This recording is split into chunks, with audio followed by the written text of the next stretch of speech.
Welcome to 3 Count Commentaries. I am 100% on code this week. I am actually on time. It is exactly 8 o'clock, and I have my stuff all laid out, things that I want to discuss. I want to get all of this done within 2 hours. We'll see. One of these videos, one of these topics we're going to talk about tonight, I was really just going to make its own video, but I decided to actually give it to the people who stay around in the live stream. So we're going to talk about Jerry Springer and his impact on pro wrestling. We're going to define Crash TV and why it doesn't really work anymore. I may clip that part out and make it its own video for future reference, but for now, that's just going to be its own subject. In addition to this, we're also going to do a around the media as people discuss CM Punk coming to Monday Night Raw and being backstage, specifically Alvarez and Meltzer, their response to that. We're also going to discuss, I believe, that's 3 right there. Okay, of course, number 1 is we're going to talk about Trinity Fatu. And I don't know if she's going by Trinity Star or if she's going to be going by some other name, but her signing with Impact. And I always dedicate myself to having pretty good takes on some subjects and very unique takes as well. And in trying to have instead of sitting around, trashing her or trashing Impact, I actually want to just talk about it legitimately. It hasn't until it actually happens. It's just rumor, but it's a pretty strong rumor, and a lot of important people talking about it. A lot of important people believe it. Until it actually happens. So we're just going to be in here. So, as I said before, thank you all again for the 5,000 subscribers. I appreciate everybody.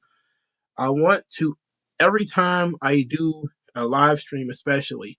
I want to make people feel like I have earned the subscription. So we're going to go in and we're going to actually talk about things in a very creative way. We're going to make fun of some stuff, but we're also going to be very serious as well. So we're going to do a little bit both. Hello to everybody. Lise LZ, Hassan Terrell, AJ3, Jay Chow, DeMar Thomas. How's everybody doing? Thanks everybody for stepping in. I appreciate you. Trinity, as a member of the Impact roster, will be our first topic. It's going. I'm him 247. Hello. It's our first topic usually comes in at about the 5-minute mark. So give some more people some time to come in before we really begin talking about the Trinity to Impact piece. So I'm kind of on the fence and talking about Taya being unprofessional in her match with Jade Cargill too. To be quite honest, it's kind of hard to discuss that because there's always the excuse that she was in character, but I don't know. I don't know, but we'll be getting into some subjects from this point. I think I made up my mind, and that I will eventually clip out the part on Jerry Springer and push it somewhere else. Oh yes, this is what I wanted to discuss. Road Dogg making the comment that Omos has more of an upside than Andre the Giant. So we're all going to sit around and laugh at Road Dogg and how pathetic and stupid he really is. And every time Road Dogg opens his mouth, it's basically a blooper moment. I don't understand why he has a podcast, why anybody listens to him, but I'm getting ahead of myself. I'm getting ahead of myself. Let's first start the show officially at the 5-minute mark. Let's talk about Trinity going to Impact. All right, it was announced on, I believe, Wednesday, April the 26th, that Trinity Fatu, the wife of one of the Usos, I don't remember which one, I never can remember, is going to Impact Wrestling, and she will be signing a contract there. Doesn't say how long the contract will be, but it says that she will be debuting probably at the next set of tapings. And I think those next set of tapings are actually Friday the 28th. That's when she will begin. I'm guessing that, Impact leaked this so that they could get people excited and have people very interested in her joining. There's a lot of things that you could take from this. But first, before we really get into my analysis of it, Trinity has not wrestled a match since May of 2022, so it's been almost a full calendar year since she's wrestled her last match. Of course, she was one of the WWE Women's Tag Team Champions when she left, and apparently throughout that roller coaster of a year, it was a very difficult time for her and Mercedes. Mercedes ended up, her contract expired, or she had a buyout, however that went. And she ended up signing up with New Japan Stardom. She got a nice little chunk of change to go over to Japan and live her dream. It took about a month and a half because I think Mercedes she had her debut at Wrestle Kingdom, which was January the 4th. She didn't wrestle her first match until February. And here it is late April, and the questions about her contract are still up in the air. Then the dirt sheets come out and they say that, well, the reason why Trinity didn't join her is because Stardom and New Japan are trying to keep their costs down, which is a kick in the face to her, and it says a lot. And to me, I think that was humbling. And to me, that's the central idea of this, my entire analysis of this, is how humble she must be now. Trinity, aka Naomi, started training in WWE in like 2008, 2009. She was in FCW. She spent almost 15 years in WWE. Off and on, she did some good stuff. She, the Glow character was really good, I think. I think it was really who she was. And she used to be a cheerleader for the Orlando Magic. So she had that fire, that spunk. And I think it could have worked. She was never really a strong promo. But I think it could have worked if they'd have really leaned into it. They chose not to. She got a little bit older.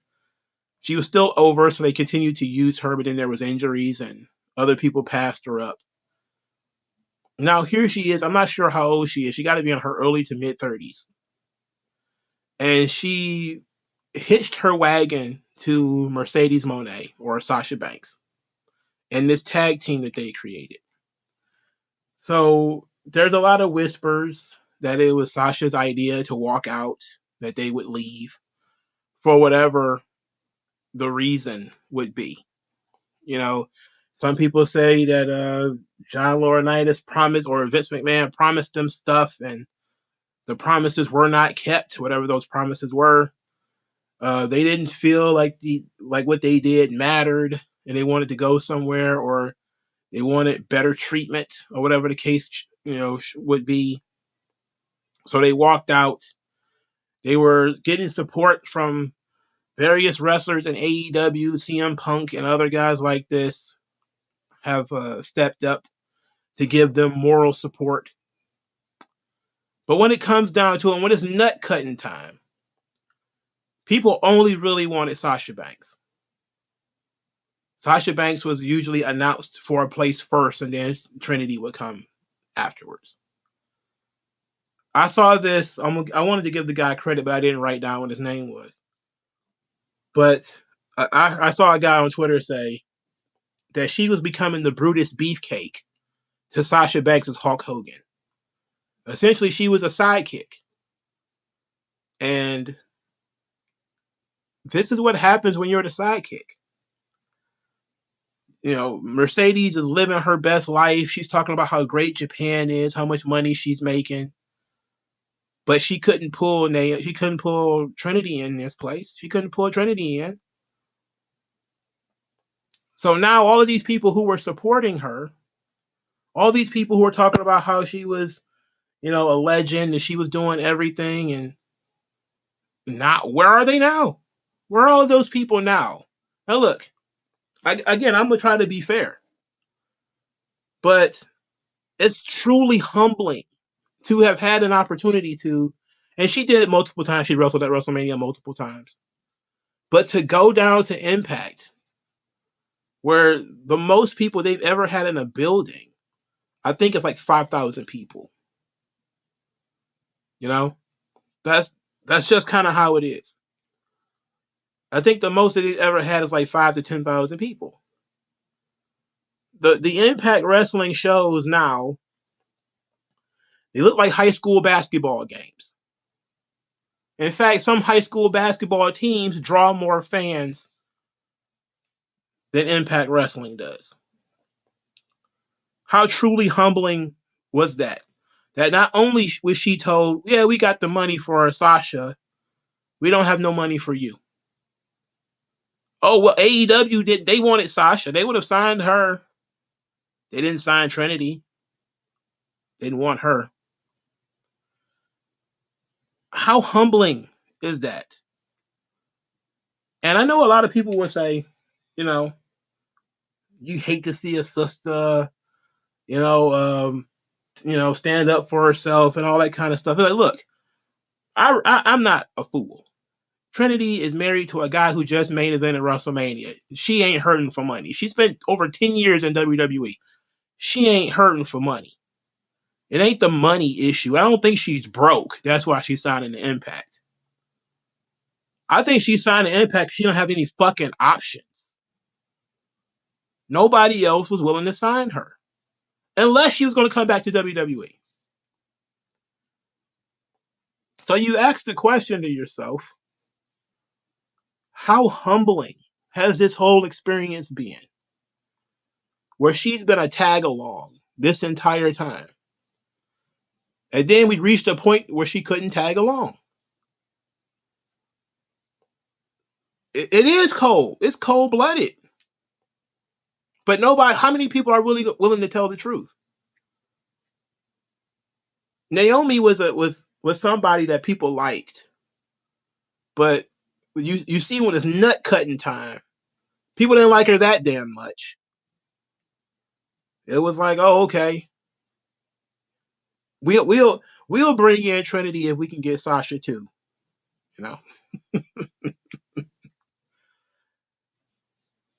It's very unfortunate to me that she has and look, I'm one of these Martin Luther King said something that I thought was very, very interesting. He says that there's dignity in all work.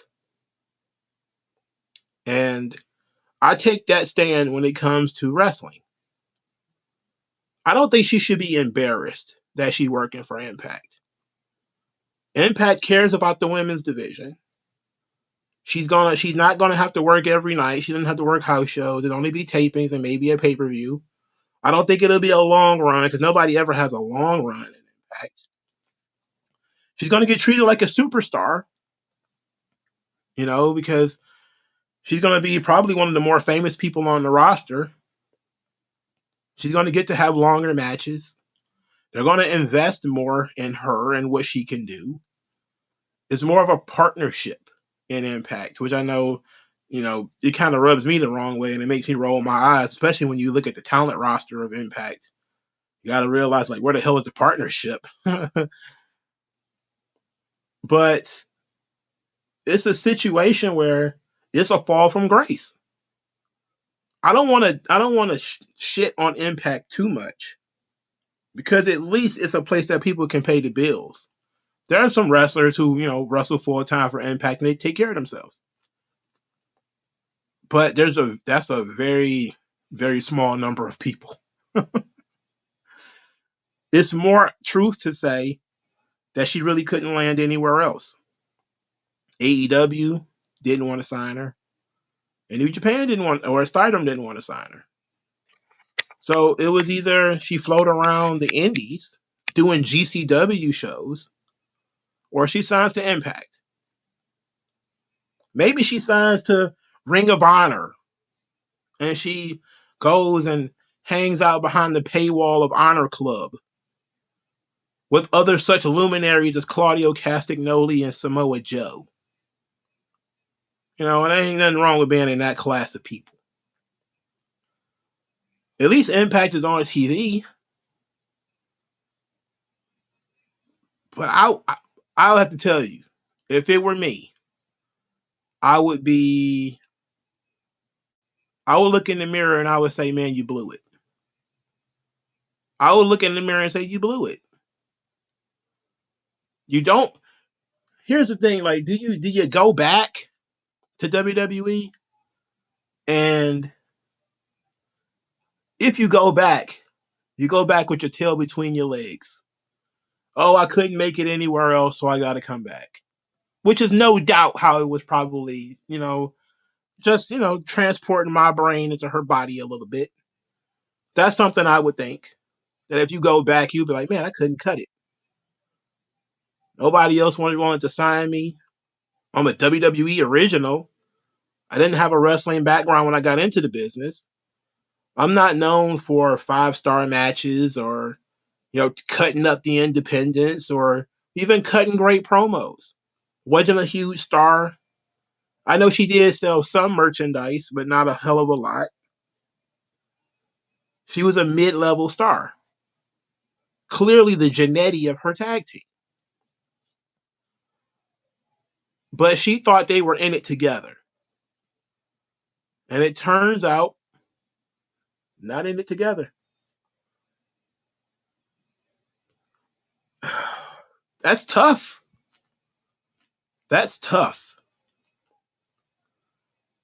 At the same time, though, let's say this. I want to say this. Because I said this before when, Cameron, the other Funkadactyl, showed up and was like, oh, yeah, no doubt this is something that Sasha put in her head and pumped her head up and all this kind of stuff. I was like, no. This woman is an adult. She's a grown-up. She has to make her own decisions. This is the decision that she made. Her decision to walk out because she thought they would give her more leverage. And there probably would have been a time where it would have been. But when you're walking out with somebody who's walked out twice already, she can get away with it because everybody sees her as being a star. You are seen as a tag along. Like I said, the Brutus Beefcake to Hulk Hogan. Scottie Pippen to Michael Jordan. The Al Snow to her Mick Foley.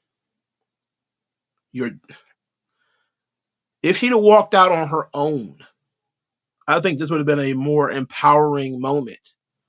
Because she would have been, but since she walked out with somebody else, and since when you look at the conventions that they did together, her and Sasha Banks, it was almost always Mercedes announced first. Then maybe a couple of days later, oh yeah, Trinity will be there too.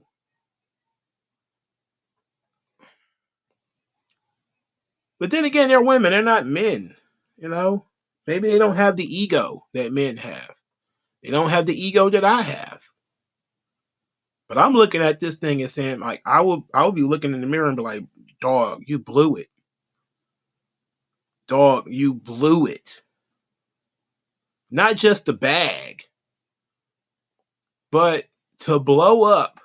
And look, she was going to be the one that's going to come out at least somewhat decent in that deal too. They both were going to lose those singles matches. But she was going to get to wrestle Ronda Rousey for the Raw Women's title. Get to showcase her abilities. And a match with that against somebody that creative actually did care about. Who did have some stroke in creative. Ronda Rousey was making decisions. Remember, Ronda Rousey was the one who made the decision to drop the belt to Liv Morgan. It was if they weren't injured right now, Ronda Rousey would probably be a tag team champion right now because she wants to be. She's calling her shots. She could have gotten you more time. And because Sasha Banks doesn't like Ronda Rousey, you hitched your wagon to her, and now you're an Impact. She's in Japan, probably making far more money than you're going to make in Impact. Every time she does anything, she's trending on Twitter. People are constantly talking about her. You have virtually fucking disappeared. And then when you pop back up, it's an Impact. Just a shade above NWA. The only thing that keeps me from saying like this is a terrible decision is because I know that there are some solid people that work in Impact. Mickey James works in Impact pretty regularly. Nick Aldis, who also kind of has some burned bridges, is working in Impact. So there's some solid talent there. But you know for a fact that most people who are working in Impact, with the exception of probably two people, probably Mickey James and maybe one other person, would probably be better off if they were in AEW or in WWE. Most people are not working in Impact because they want to. It's because maybe they tried the both of the world champions in Impact, both the male and the female world champions, were NXT washouts. They're in Impact because they were fired from WWE. Now, that doesn't mean that they haven't grown and flourished and all that stuff. They have. But it says a lot that Impact is where you go, like when Stella get her groove back, but it ain't Jamaica, it ain't the Bahamas. It's more like when Rocky Balboa has to go get the eye of the tiger again. He just got to go back to the gym and look at all the people who ain't make it and look them in their eyes and look at how hard they work. It's kind of like that. She's got to go now to Impact. And people who never made it are going to sit there and be like, oh, yeah, that was so great. Gotta. At the same time, damn well in the back of their mind, they're like, damn, I'm here because I ain't got no choice. You're here because you fucked up the bag. You fucked up the bag. It's it is like Stella getting her grooves in Haiti. Like surrounded by poverty and death. There is still some positives. Like I said, Impact they will market the shit out of her. They will treat her like a big star. She may even get a chance with the run with the belt. She's going to get an opportunity to do something different. Maybe she's going to cook up a different kind of character, a different presentation. But you sharing a locker room with like Rich Swann. Come on, man. The guy who got fired for domestic violence. Not saying he did it, but it's not like Rich Swann can work anywhere else. Who the hell wants him? Moose was delusional. Thought he was going to get assigned to WWE. Thought he was going to be in the Royal Rumble. Delusional. Deonna Purrazzo, who thought, oh, the Forbidden Door is going to be for women too. Nope. Skirt. No Forbidden Door for women. Delusional. Impact is literally the abandoned child of pro wrestling. And now she's affiliated with this stuff. The only positive is I say she has some ego left, where she didn't just come back to WWE and say, fuck it, I couldn't make it, I'm back. At least she's gonna stick it out and be like, look, I made a mistake. I'm gonna tough it out. My only hope is that maybe they have contracts that say they can't sign to AEW for a certain amount of years or whatever. Maybe that was part of the deal to get out of their contracts. Who knows? But the fact that AEW didn't pick her up should have been a slap in the face. Because all the support that she got from that locker room when she walked out, and none of them stood up for her when it's nut cutting time, when she's ready to come back to wrestling. And look, maybe in like a month or two, when this whole Impact thing is over, she will land in AEW. You know, I think it'd be a decent pickup. But you got to ask the question: how are they going to view her? She's not being seen as being the star. She's being seen as a sidekick.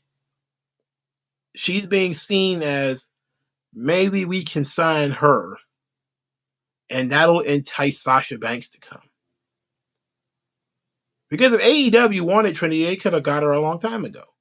The question is, why didn't they want her? That's a good question.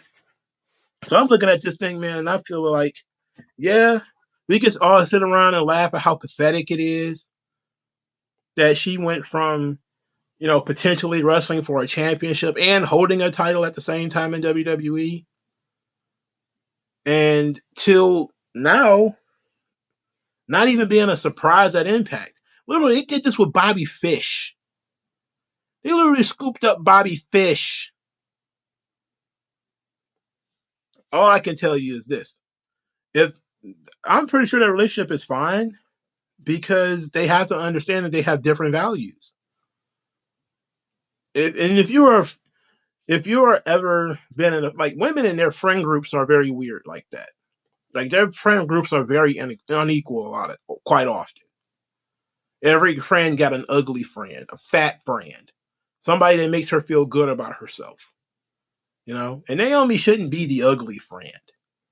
But it's not even about looks. It's about value. And when it comes to value, nobody values Naomi. Nobody really valued what she could do. Even if you want to say WWE didn't value her. Okay. But did it look like AEW? Did New Japan? Who truly valued her then? It's foul. Like, this level of inequality is very foul. But it should say something about people who hitch their wagons to other people. I completely understand you leaving the company in solidarity with your friend, and you're saying, look, this is my friend, I'm gonna stick with him. At the same time, when your friend is like, I'm about to start shooting this move for me, I'm about to shoot this move for me. If she really wanted to pull some plugs and be like, look, I ain't coming to New Japan without Trinity, I'd have been like, at least that's loyalty. And who knows, maybe she'll pop up in New Japan in a couple of days or a couple of weeks or whatever. Who knows? But I'm looking at this situation as it is right now, as it's rumored to be right now. And as it is, and as it's rumored to be right now, Trinity got the short end of the stick. She got the short end of the stick. And this is why collective action very rarely works. Because it always hurts one person more than one of the other people. And look, like I said, she ain't broke. Her household got cash for sure. Even if you don't even count her husband, she's got almost 15 years in WWE. Ain't no way she's gonna win broke in a year. But it says a lot that she was always second fiddle. And she voluntarily put herself in the second fiddle position. It wasn't like, I guess you could say other people did do it, but she went along with it. They had to do their conventions together. They had to walk these red carpets together. They had to do all this stuff together, but it was always Sasha Banks that got the first billing. Even if it was something like when they walked when they did the fashion thing, I think Naomi was actually better than Sasha at that. But everybody talked about Sasha because she was the star. That's got to be a humbling experience. Like what you're looking at right now is a humbling experience. She's not some NXT wrestler who got cut from WWE. And look, I'm just trying to get a job somewhere else. It's entirely possible. It's entirely possible that she said no and she didn't want to go to Japan. You know? I hope so. I'm not even gonna hold you up. I hope that she looked at AEW or Stardom and was like, "Nah, I'm good." You know, I would hope that was the case because looking at it from the other perspective, it's sad. She just falling through the damn cracks.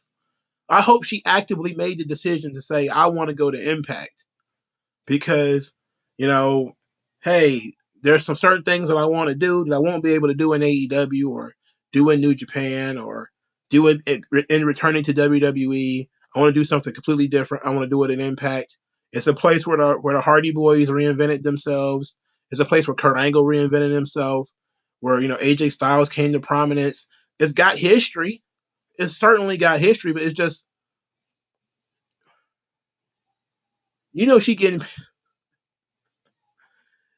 she getting paid in good PR at this point. So I'm sitting here thinking to myself, like, bro, I would think the only option would be that she really didn't have any options. I would really hope. Look, even if it wasn't a permanent stint in Japan, it was just, she was going to get flown to and fro.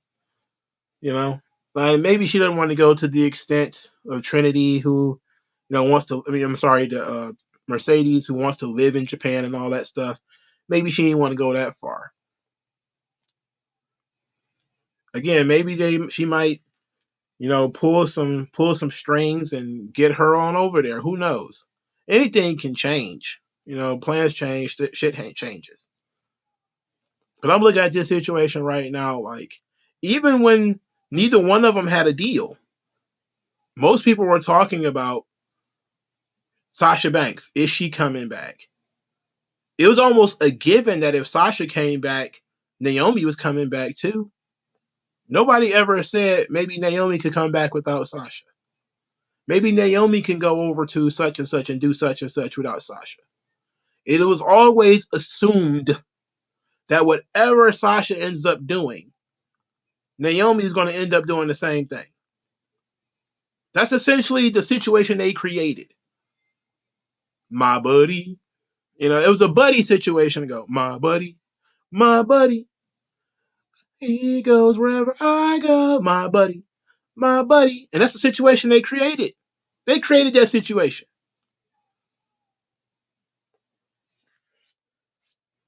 I don't know, man.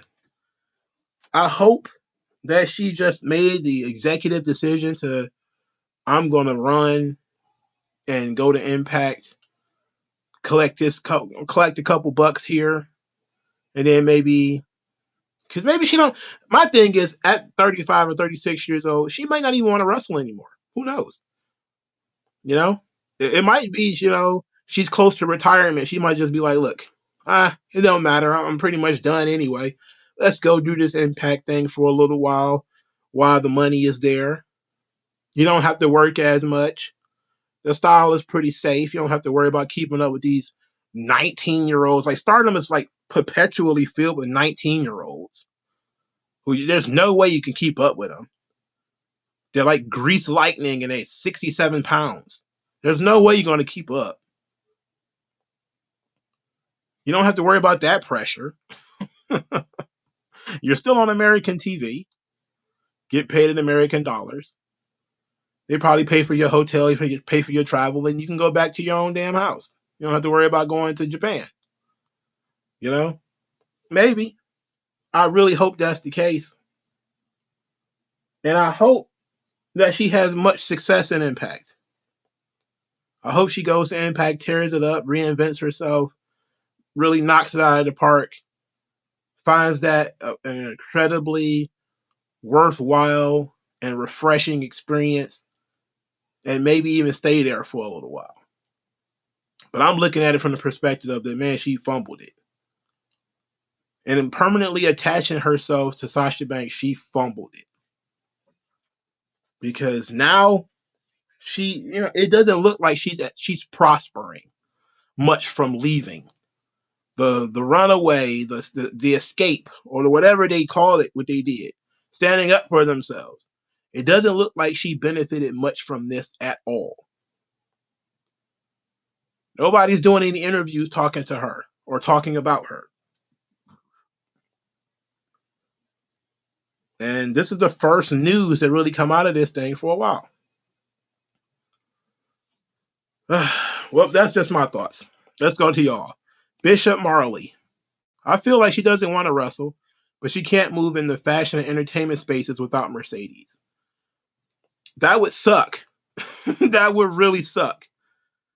And it seemed like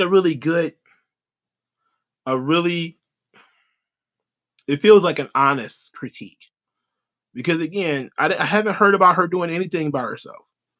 I didn't hear about her like making some kind of decision that's kind of like out the box, like she's going to write a book or she's going to, she's going to, like we hear everything Sasha Banks is talking about doing.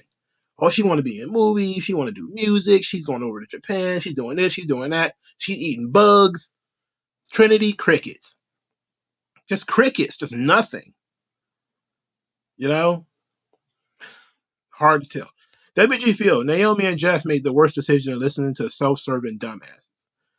Yeah, see, the thing is, that's the sad part to me, is because when you hitch your wagon to somebody, out of loyalty because that's your friend. And I've got friends where if they'd have walked out of a place, I'd have walked out too, especially if they were mistreated. But you have to realize that at some point, what you're doing, you're making a decision, for your friend. And maybe that's what the situation was, is they kind of knew that Sasha Banks was a star and that if Sasha comes back, Naomi would come back. Maybe they promised they would only go back together. Maybe it's a situation where they made a deal and they was like, okay, well, you do your thing, I do my thing.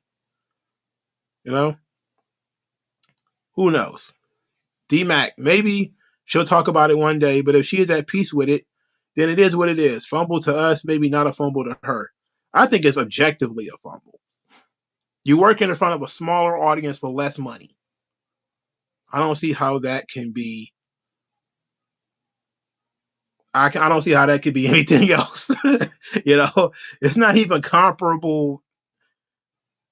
AEW, if I was sitting here saying AEW was a fumble, you may say, well, AEW might pay a little bit. Okay, yeah, you might be right. And, TBS, bigger network than USA. I see how you might see that. There's just no positives to Impact other than as a steady paycheck. Smaller audience, smaller paycheck, smaller exposure. And you've been out of the ring for a year. So people should be clamoring for your in-ring return. This going to be an Impact? I don't know. I don't know about that one, though. J Scooby 810. This don't look right at all. Almost like Mercedes gassed her up and then Japan came around and Sasha was like, peace. That's kind of how it feels. It might not be that way, but that's how it feels. And that's just because something feels that way doesn't mean it is that way. But that's how it feels. It feels like somebody brought the bag. They were doing everything together. And then the bag comes along. And now Sasha's by herself and Trinity is out in the wind. It's like, why? Why would you do that? Why wouldn't they come in together? But then you say, okay, maybe they're going to develop this Monet thing and They give her the title, let her develop it a little bit, and then she does the tag team thing and she brings in Trinity for that. Maybe. But I don't know. D-Mac, the lack of move by AEW was a bit surprising, though, for the reasons you mentioned. Yeah. Even if, see, Tony Khan likes to do things, if for no other reason than to put his thumb in WWE's eye. So bringing in Sasha or Naomi, or Sasha and Naomi, would have been a big thumb to the eye. Give them a microphone, put them in the ring, let them say whatever they want to say about WWE. Would have really got them over. A TNA moment, because they like to do those TNA moments. The fact that he didn't even go that route tells me that one of two things. One, he didn't have the option, meaning they didn't even try to go to AEW. Or two, he just did not value Trinity. She was a free agent. He knew it and was like, Taya Valkyrie instead, which to me is a mistake. I like Taya, but it's a mistake. You should have went with the hot hand, the one that people would have been extremely excited to see. Tony Khan could have kept his benevolent benefactor public relations aura by being the person, the guy who stands on the beach telling all of the disgruntled WWE superstars to come over. If for no other reason, he should have signed her for that, but he didn't. So either he didn't have the option or he just did not value it, which she was doing. Bishop Marley, I feel like Trinity was left in a position where she couldn't feasibly crawl back to WWE. So now she has to settle for Impact because Mercedes is moving in a different lane. Yeah, that's exactly how it feels. It feels incredibly different. Bishop Marley continues. Sasha gassed her up. I'm sure she was like, I got you, girl. Stick with me. Everything will be fine. And then that fine was when she dragged her to all the fashion shows and red carpets. Yeah, that was kind of it, right? You could be my tag along, my plus one. I see more pictures of Sasha Banks and Naomi than Sasha were her girlfriend. I shouldn't have said that. I take that back.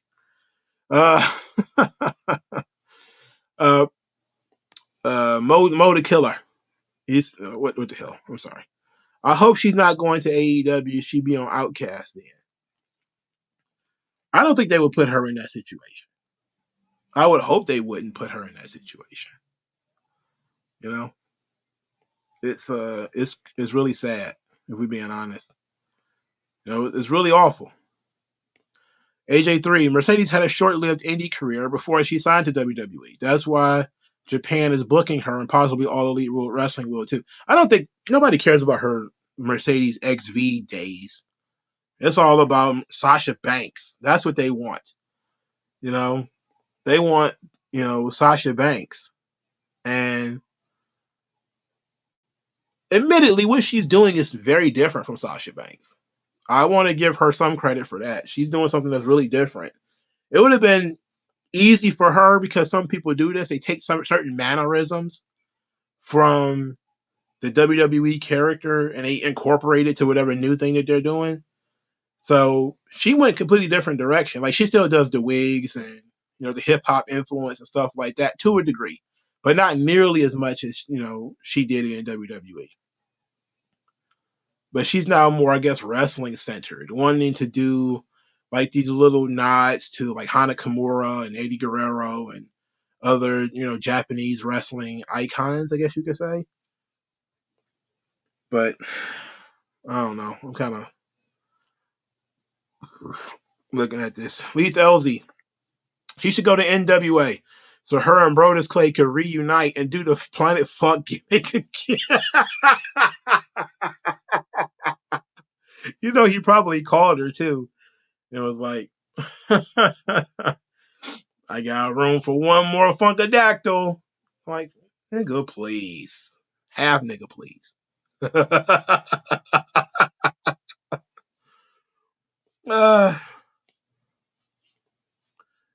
D-Max says, I think it exposes the fake love from fans, though. I absolutely. Oh, it was that. It's that all day. The fake love is that all day. Like you would think that Sasha and Naomi walking out would have led to people chanting for them, like they chanted for CM Punk when he walked out. No such thing occurred. Nobody chanted for Sasha and Naomi. For the couple of days they were gone, there was a lot of uproar because people were like, "Oh no, they're getting called out on TV." But then it just went away. It just vanished, disappeared. It was gone in the wind, and people just didn't care. They just didn't care. Very unfortunate, I must say. It's truly sad. Steven Smith, I see Naomi going to Impact as a positive. A different scene is nice. She got stale. If she went to AEW, she would be on Rampage the following week. Well, that's just about everybody who signs to AEW. Like that's just about everybody nowadays. There's no big signing that AEW can do that won't end up on Rampage, if we're being honest. So I'm not sure. I'm not even saying that. I think creatively she would probably be happier in Impact. She's going to get more focus put on her. She's going to be treated like a big star. They actually focus on the women's division in Impact.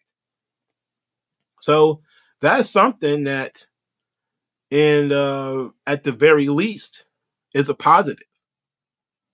The issue that we're going to have here is the lack of exposure. Like, who cares if your matches are longer? Who cares if you become a better wrestler in your time away? Who cares if you got a better gimmick in your time away? Nobody sees the shit. So, I don't know. I think we're all just kind of sitting back, looking at this thing from all these different angles. Jay, that's me. Naomi didn't make a decent decision because, let's be honest, AEW has a bloated roster. And plus, the women's division definitely needs major work. Well, they need a overhaul. Like, their women's division could be something if they bothered to tell stories in it, which they don't. And if you're going to leave WWE because you feel like there's not enough investment in the women's wrestling, you can't tell me that they don't invest more time and effort into women's wrestling than AEW does. AEW has great investment on Ring of Honor, but that's really it. Now, when it comes to WWE, NXT, does all the stuff with the girls. She could have gone down there temporarily. She could have went to NXT for a little while. If that's, she just wanted to wrestle and show what she can do, reinvent herself or whatever. She could have did another little stint in NXT, especially if everybody felt like she was getting stale, which, is absolutely true. She was getting stale. She just wanted to freshen things up.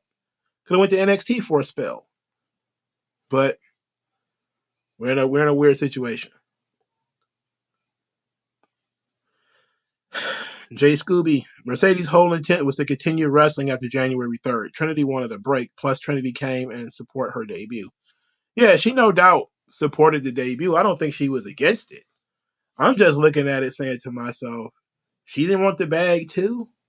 She didn't want the challenge of working in Japan too? I don't know, man. These are pretty big leaps in logic. The Japanese are known to pay pretty well for American talent, especially known American talent. To say that they were trying to push a Stardom show with only one major American wrestler star instead of having two, I mean, just imagine they could have did fun stuff with them together. I don't know. And then to turn around and say like, we're trying to tighten our budgets. Like, oh, really? Really? I don't know. Seems kind of sad to me, dog. What's up, Mongo? Thoughts on Springer dying? We'll talk about that in 1 minute. We're going to talk about it second, actually. We want to talk a little bit more about Jerry Springer and his influence on pro wrestling. Top Dog. What's up, Mongo? Thoughts on... Oh, shit, I just read that. D-Mac. If the people rallied and actually started fucking with Impact to support Naomi, then this move wouldn't be perceived as bad. But fans would tweet, but none tune in or buy merch. Or pay for a fucking ticket. That's been the problem for a really long time. And It's happened so many times that wrestlers shouldn't even be thinking that the fans got their back. How many times have people stormed out of WWE, did shoot interviews or whatever, and then as soon as they sign a contract to some lesser company like a Ring of Honor or a TNA, or they go over to Japan or go down to Mexico, they basically have fallen off the face of the earth. You know, it happened literally all the time. Like when Christian was like one of the most over guys in WWE, he jumped ship to TNA. They treated him like a huge star. But to the average WWE fan, Christian got sucked into a vortex and reappeared from it a few years later. You know, it wasn't like he went and wrestled somewhere else and nah. It's like he got lost in Dimension Z for a little while and now he's back. You know, that's how WWE fans treat these guys when they leave. He's like, oh, I wonder where he went. And then he comes back like 3 years older. You're like, hey, I remember him. You're nostalgic at that point. You know? Like Shelton Benjamin when he came back. Everybody was like, oh shit, Shelton Benjamin, I remember him. But you know, you're a nostalgia. You know, like you've been gone for a little while. They don't really follow you. The fans don't follow you like you would think. You know, even in this age of the internet, people don't follow. You know, Sasha Banks has, you know, the crew. And even I don't feel like they are following like you would think. You know, it just doesn't feel like the crew is on code 100%. Not to me anyway. Like they're still just as ravenous and moronic, but it would have been worse if she was still in WWE. I feel. Do I watch MLW? I did watch MLW until they made the midget the star of the show, and then I was like, I'm done with this. I watched Battle Riot though. If you want to talk about that, we'll talk about that later. Matter of fact, let's talk about it now because it's basically one match the whole show. Alex Kane winning was kind of like, I don't know, just a big shrug to me. At least they're pushing somebody that's unique to them. Jay, that's me. Anthem needs to invest more money into Impact, move them to the CW or something else. See, you would think something a good deal like that would happen, but CW can't afford a fucking wrestling show. They can barely afford the knockoff shows they have now. If I was the CW though, I would probably invest in a wrestling show at the 8 o'clock hour. You know, wrestling fans will search out wrestling for sure, especially if it's, you know, a brand that people know. Like if it was like NWA or something like that, I'd have jumped on that for sure. It's not like it would have hurt your brand at all. Your brand already in the trash. Special J, Sasha in New Japan is Josh Gordon in the XFL. Tightening our budgets lost Jay and Ibushi. Yeah. Ibushi wasn't going back anyway though because you know he said the whole thing about the Yakuza and they was like, oh no, what are you doing? What are you talking about? They had to go to his house. Like, wait a minute, what are you saying here? what did you say? They called his mama. Like, wait a minute, what is your son tweeting about here? Uh, get a hold of him. Go talk to him. Trinity was as big as she thought. Peer pressure is a mug. That's absolutely true, and it's truly sad. That's why I say it's got to be like a really humbling experience that she didn't get the opportunities that you would think she should have got. Um, it's truly sad. I don't feel bad for her because Impact at least it's a paying job. And like I said, some people can take care of themselves there, but it's a huge step down. And you would think with all the fan support she had that she would get a huge step up, or at least something that could be argued as a lateral move, you know. But this seems like a huge step down, and it comes across like she got cut, like some NXT talent that got cut from the Performance Center. And now she has to go work for Impact. That's just the perception, even though it might not be true. You know, even though it might not be true. All right, let's move on to Jerry Springer, because the Jerry Springer thing is one that should be very special to wrestling fans. Jerry Springer died at 79 years old. Vince Russo, he is the one who made me do this. Because I wasn't going to talk about this too much on the channel, but he says, man, I must acknowledge this. Oh, I'm sorry. Man, I must acknowledge this, bro. Make no bones about it, bro.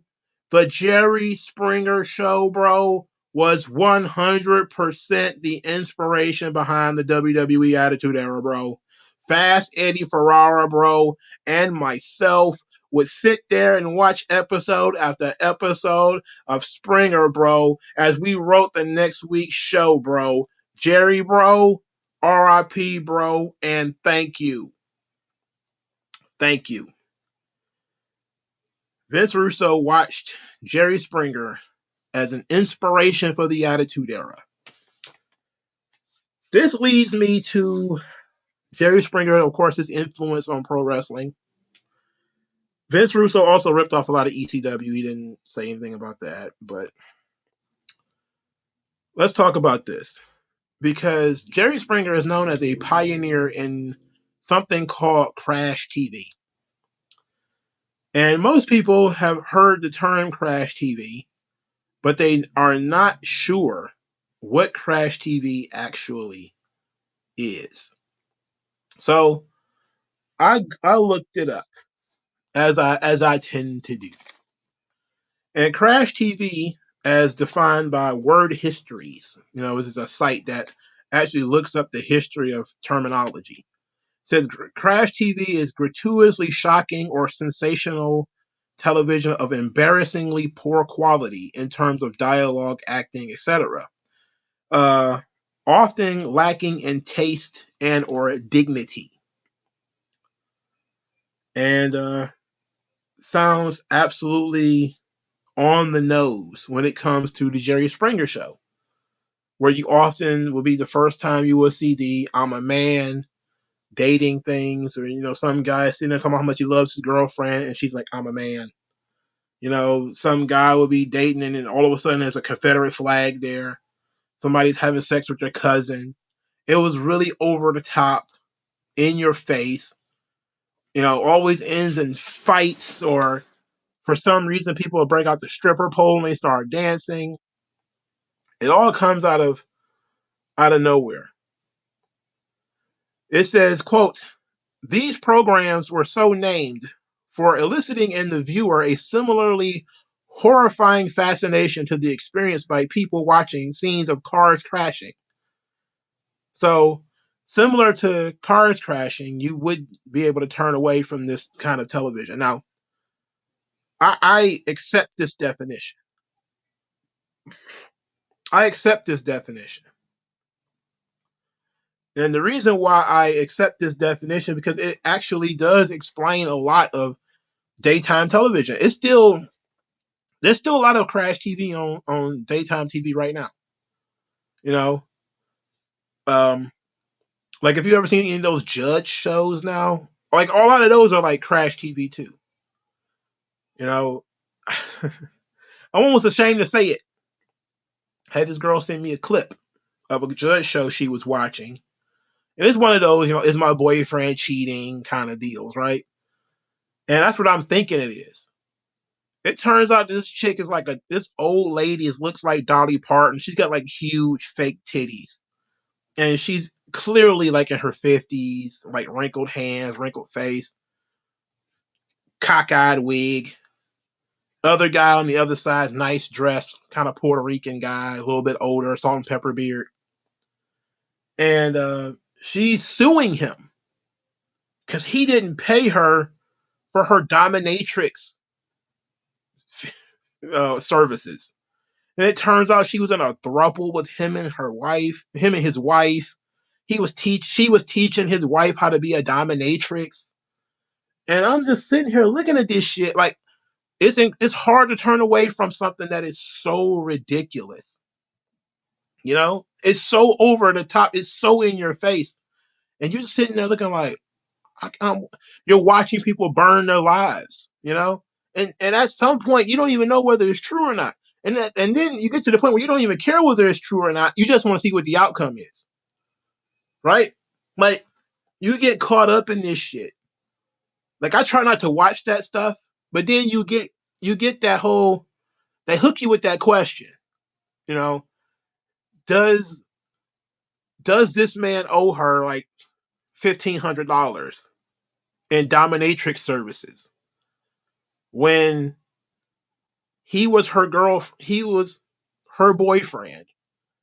This guy was married, living in a house with his wife. He left his wife for his dominatrix and then left his dominatrix for one of her rivals. I was like, oh, my mind was blown, bro. Like my mind was blown. I'm like, it's getting more and more degenerate as it's going on. It's just getting more and more degenerate. It's not even like Jerry Springer though, where people are fighting and the stripper pole comes out and Steve is there trying to break up the fight. It's just somebody flat-footed telling a story that is fantastical and over the top, degenerate and disgusting, weird and kinky, and you're just like sitting here looking like, I wonder if she's going to have to pay if he's going to have to pay her $1,500, or is it going to be considered a gift? Like, or you know what's going to happen? And I don't even care about this. There's no way for me to care about this. They still do paternity shows that if you sit back and listen to them for 3 minutes, you want to know, is he the daddy or not? It's like it's something where that those shows get their hooks in you. That Love and Hip Hop garbage, Black Ink, all that shit is the same. It's all just a ripoff of the Crash TV from the 90s. All of it was about shocking you, getting your attention, smut stuff all in your face. Yes, movies and music from that era was the exact same way. Yes, it was. But it was all about getting that stuff right in your face. You know? And you sit there and you listen to it and you get hooked on it. But it's completely low vibrational garbage and you know it. But for some reason, there's enough there. There's stakes involved with this. There's enough of a plot that you're like, I'm interested. You know, or at the very least, let's get to the DNA test. Let's see. You know, or I know he lying. He looked like a liar. And I grew up, my mama watching those shows. You know, the Jenny Jones and the Sally Jesse Raphael and all that shit. My mama liked that shit when she actually used to, you know, stay home and watch. You know, when she wasn't working in the after or the morning or the afternoon, she would watch that junk. And the movies that they make is, you know, the Tyler Perry kind of junk. All that shit's the same. Now, is it as wildly violent and as wildly, you know, people fucking their cousins? No, it's not like that anymore. But Crash TV and Trash TV, all that shit is still there. But you see, that's the blueprint for the Attitude Era. How far can we push people? Can we kill a man's dog and feed it to him? Yeah, we can do that. That's fucked up. Why would you even think to do that? Well, if you're trying to just disgust people, if you know that disgust means interest, then you go with it. And it's weird like that though, right? Like when wrestling stopped trying to get people's attention by doing absolutely ridiculous stuff, the ratings went down. The ratings were up as long as people were fucking corpses. You know, when people were yelling at people to suck it, telling girls to pull their titties out on Raw, the ratings were high. Soon as folks tried to be like, you know, we don't need all that, the ratings went down because it's boring now. You know, as long as we try to murder somebody by running them over in an ambulance or something like that, ratings are high. As soon as we try to, we stop doing that kind of stuff, ratings come down. And so it's ironic that when I looked at that lawsuit earlier, talk about the WWE lawsuit, they were talking about like the love triangle, Aaliyah, Angel Garza, and Mansoor. Again, you still can't do the 9/11 thing. You can't do that. But it's the kind of smut that people like. People like love triangles. They literally just did it a year or two before with Mandy Rose, Dolph Ziggler, and Otis, and people ate that shit up. It was completely, now it wasn't smut though. It was sweet in a way. It was put together in a very sweet way.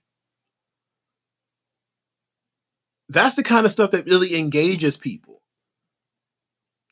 Like when the lawsuit started rolling out, what did people do? If you were on Twitter, on Instagram, or TikTok or whatever, you probably saw people, if you were even on Reddit, what you saw is people posting disgusting WWE shit from 20 years ago.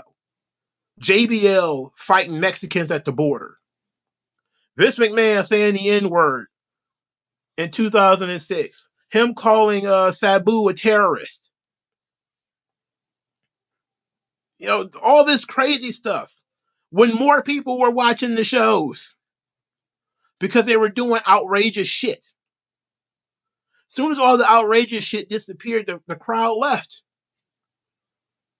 The crowd went along with it. And that's the thing about everybody who runs to Vince Russo like he's some kind of storytelling genius. It's like, no.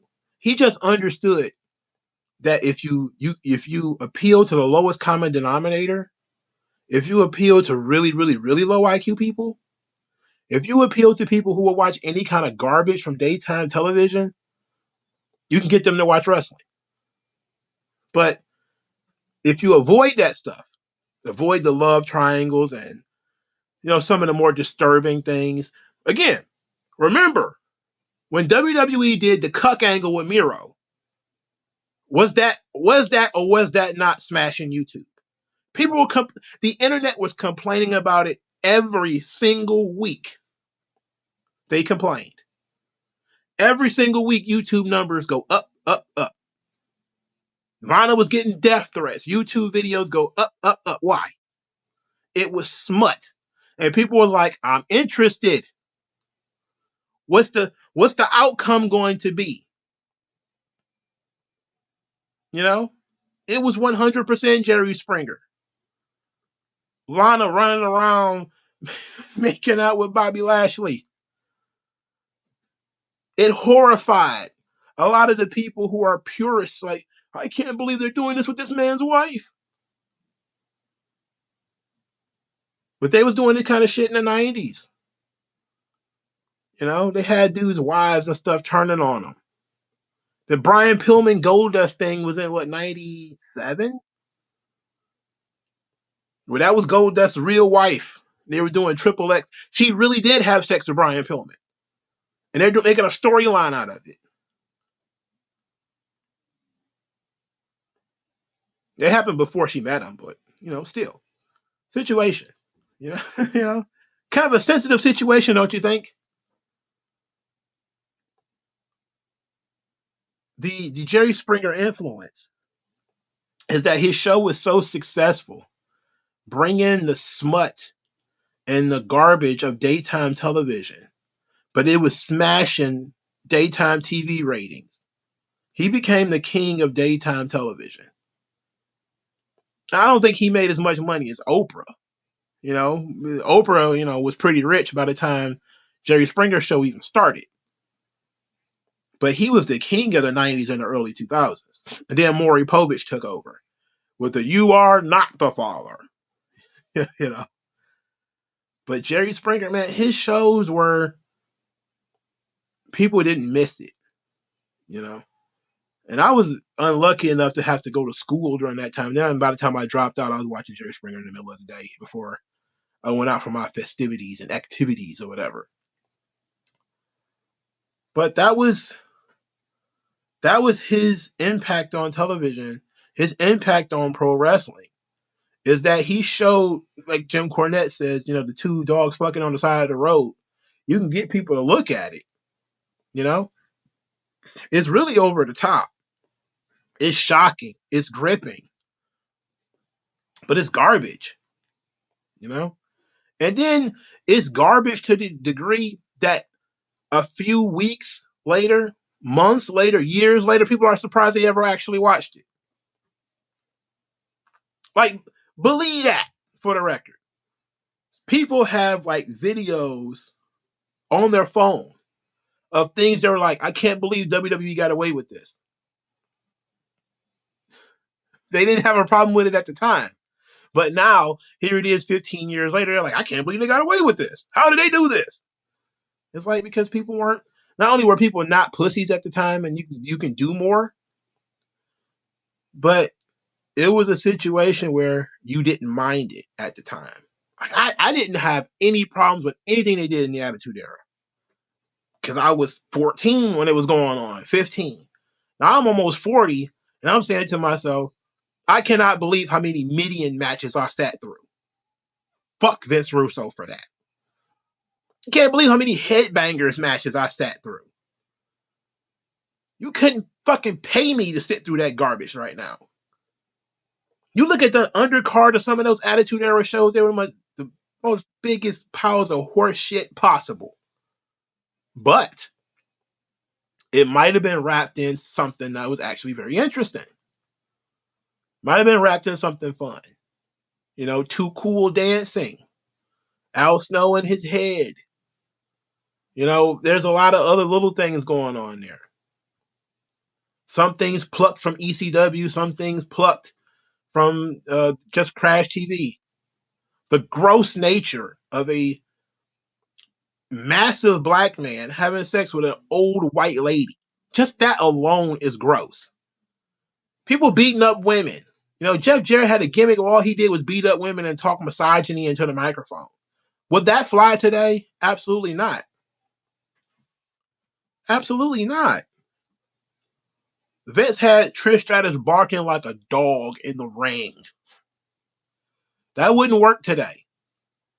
As many people claim to be offended by that moment, it's a classic fucking wrestling moment. And it made Trish Stratus. That angle with her and Vince, that's why she's a star. Because she went through that, came out the other end stronger, kicking Vince in the balls and taking all this stuff, and then she transitioned into being a wrestler. That angle made Trish Stratus. She was nothing but a manager, a big boobed manager before then. No different than Sunny or Missy Hyatt or anybody like that. But that angle made her. She wouldn't have been shit without that angle. But then you get to some of the things that are in really poor taste. I'm talking really poor taste. The Ruthless Aggression era was in some ways a little bit worse than the Attitude Era. Because that's when you got the Billy and Chuck wedding. That's where you got the Snitsky killed my baby. It wasn't my fault. You know, the hide and right rape scene. The Muhammad Hassan terrorist angle. Even which was a complete and total departure from what the character was supposed to be. Right? The character was supposed to be, I'm just like you. I'm no different than you. Why do you hate me? Yada, yada, to all of a sudden, oh, Akbar! And he's got Undertaker getting carted off in terrorist activities. He betrayed the character. You know? There's just so many ridiculous things. The lesbians, hot lesbian action. You know? John Cena with the filthy rap lyrics. Kurt Angle with the bestiality sex. The potential rape of Charmel. JBL with the immigrants. Him doing Sig Heil at house shows. There's just so much of that stuff. And we reached a boiling point as a culture, as American citizens. We got to the point where this stuff, stopped being shocking. So it stopped working. It was like crack. You do so much of that stuff, you have to do more and more and more and more. And that's what the Attitude Era and the Ruthless Aggression Era, that's the difference. You know, The Attitude Era was cocaine. The Ruthless Aggression Era, that early part before Benoit killed his family, that was crack. Okay, they were doing crazy shit week after week after week after week, trying to top themselves because they were so worried about the fans leaving. They were so worried about people giving up on the shows. So now we're going to have a guy rape a corpse. Why not? Why not? Why can't we do that? That's in poor taste. That's terrible. Mr. McMahon's going to wrestle God.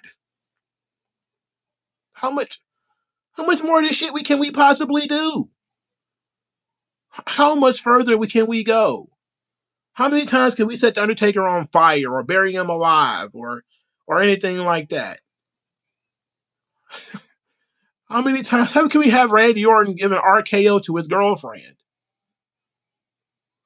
How much further can we go? How can we continue to intimate that Batista fucked Melina on television in order to get favorable conditions for Johnny Nitro? Like, how can we? They put that on TV. The bra and panties matches started in the Ruthless Aggression Era. I don't even remember any of them in the Attitude Era.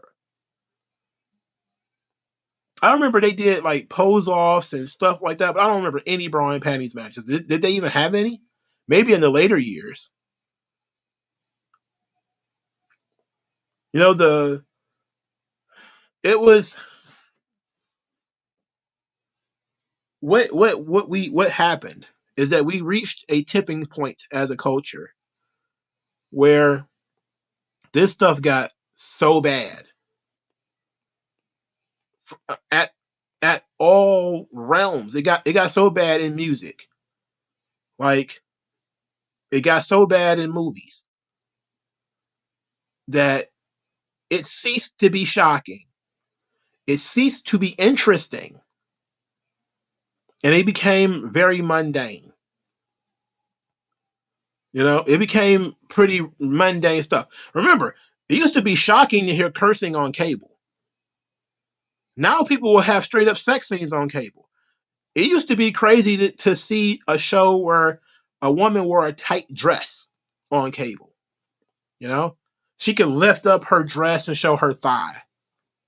You know, that used to be a bit much in the 90s. And they did a lot of that stuff.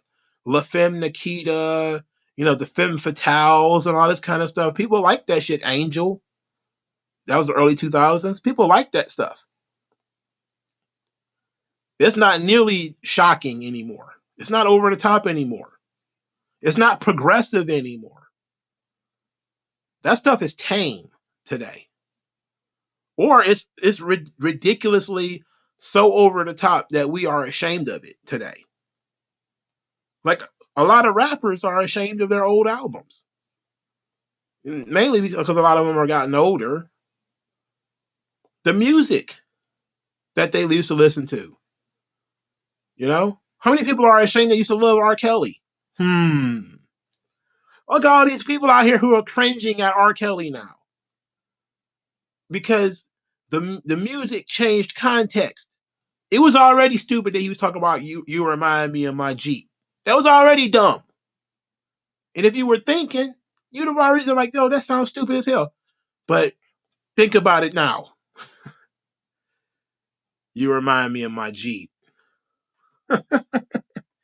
Your mind's telling me no. Your body's telling me yeah. Now it's a rape anthem. Oh, okay. But we went there. In the 90s, man, we went there. We went there everywhere. A movie like American Pie would never get made today. But the content of American Pie is pretty much on every goddamn television show. Horny ass boys fucking any girl that move around. And that's pretty much it. But you'll never be able to get it in that way. Or not without a gay best friend now. And a trans friend. And a black friend who wears glasses, who might be secretly autistic or something like that. There's always something. We reached a breaking point. I think it was at some point in the 2010s where we became ashamed and we looked back and said, Jerry Springer and everything like it was absolute garbage. We never should have been watching that stuff. And we won't make any of that crap today. Everything became a little bit more sanitized.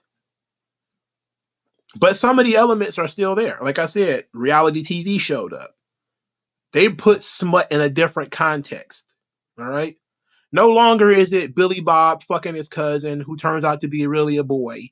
No, there's no more of that crap. Now you got like Black Ink, where everybody's supposed to be some kind of entrepreneur and they're sitting in a room, but they're doing all the same shit that they talked about on Jerry Springer. The women have fake boobs, fake earrings, fake everything. And it's all about drama. The Love and Hip Hop, same garbage. Matter of fact, I'm pretty sure if you put the shows side to side, you wouldn't even be able to tell the difference. You got you got a lot of the same stuff. So that stuff is still in the culture. The difference being is that people are a little bit older now. You know? But it was the ECW aspect of it. Once you do all of this stuff, how can you top yourself? How many times can you possibly have the husband is not the father, but the brother is? How many times can you do I came home from the war, this penis of mine is not real, or something silly like that? How many times can you do this stuff? How many more times can you do the disgusting interracial dating thing, which seems to work every single time? You know, every time WWE does the interracial dating thing, they strike gold with that. You would think Americans, like so many Americans are mixed, and yet the interracial dating thing still gets people's attention. like why? You know, like why? What's the obsession with that? But it's in every commercial now, and you still see people talking about it. There's no white couples in commercials anymore. There ain't no black ones either, unless there are two black males in these commercials. The smut is still there. That became a permanent fixture of our society, but it's become a little bit more normalized. The smut is no longer you're watching animals in a zoo. It's now like that could have been me, or hell, that might be me, or that might be something that I'm interested in. Yeah, the Cash Me Outside, and she's a celebrity now. You know, she's a celebrity. We make celebrities out of Cardi B. Wasn't she on like Love and Hip Hop or something like that first before she became a rapper? Like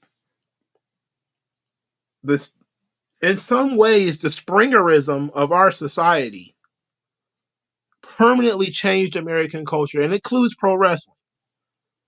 But wrestling tried to go back and say, we're like WWE, I should say, and other wrestling companies too, because they also won't go as far as WWE did. They're ashamed of the stuff that they did. And because they were ashamed of the stuff that they did, they tried to move away from it. Now, whenever they try to do anything that's in poor taste, which might get people's attention, that might actually get people to watch the show because it would have been intriguing television, well, now somebody's offended. We can't do that anymore. Somebody's offended. TNA used to do it, right? But TNA was at a strong suit when they was doing Crash TV 2, the Claire Lynch stuff. James Storm pushes Mickey James in front of a moving train. Like, that's so over the top. But, you know, Aces and Eights, the long story that was, it turned, you know, you ask me, it didn't make no sense, but whatever. Some people seem to love that angle. I don't know. It didn't make sense to me. But when you do Crash TV, it does work. Because there's always going to be people who are going to be like, what's going on here? Why are you doing this? I'm interested. But then they also realize that it's smut, and they'll look down on it, but they'll still watch it.